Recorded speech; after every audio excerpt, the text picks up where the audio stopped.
Militer Turki dikerahkan dalam operasi pencarian dan penyelamatan korban gempa yang menghancurkan setidaknya 10 provinsi di negara itu.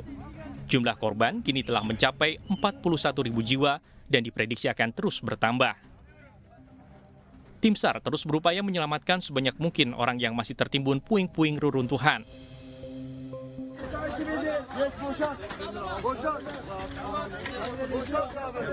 Di Hatay, seorang wanita berhasil diselamatkan usai tertimbun puing bangunan selama 140 jam.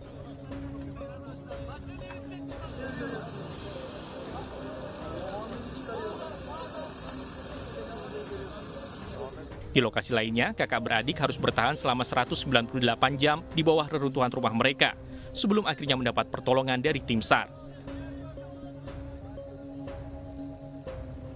Sementara itu hingga kini, Kedutaan Besar Republik Indonesia di Turki masih berupaya mencari keberadaan 2 WNI yang dinyatakan hilang pasca gempa.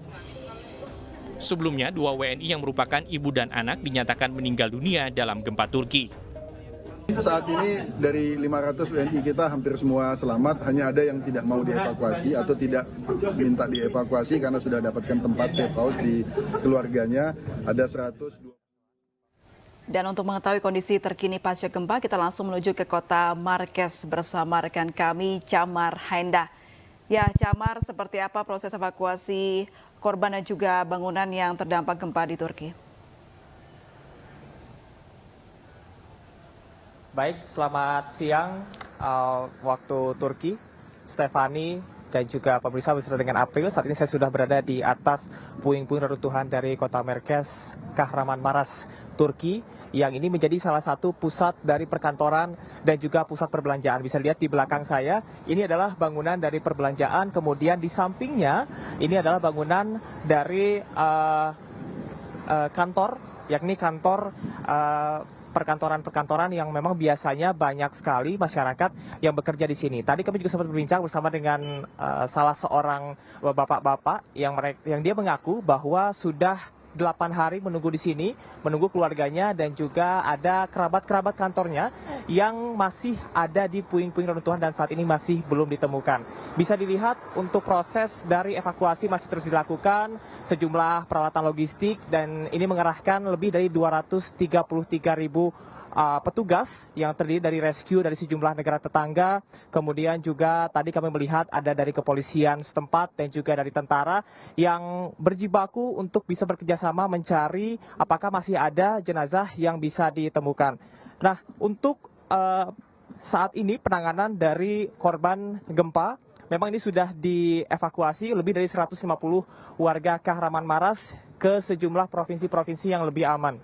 Apabila kita melihat kepada struktur bangunan yang kami juga tadi sempat berbincang bersama dengan masyarakat yang ada di sini, rata-rata ini untuk usia bangunan lebih dari 40 tahun. Sehingga inilah menjadi salah satu faktor mengapa banyaknya bangunan-bangunan yang runtuh.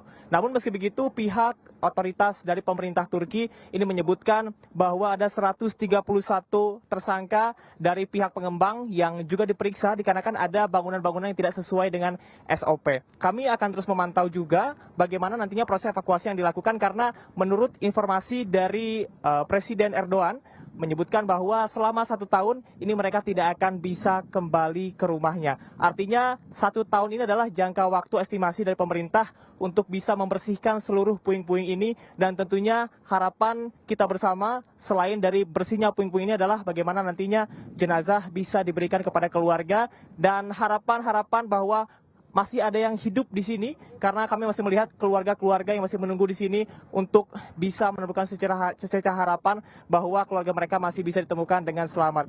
Kemudian untuk informasi mengenai bagaimana suplai makanan yang disediakan, ini sekitar 3 km dari sini ada sejumlah posko pengungsian yang diberlakukan dan juga disediakan dan sudah disediakan makanan, kemudian juga peralatan logistik untuk nantinya bisa membuat para pengungsi ini nyaman. Sementara demikian, kembali ke studio, April dan juga...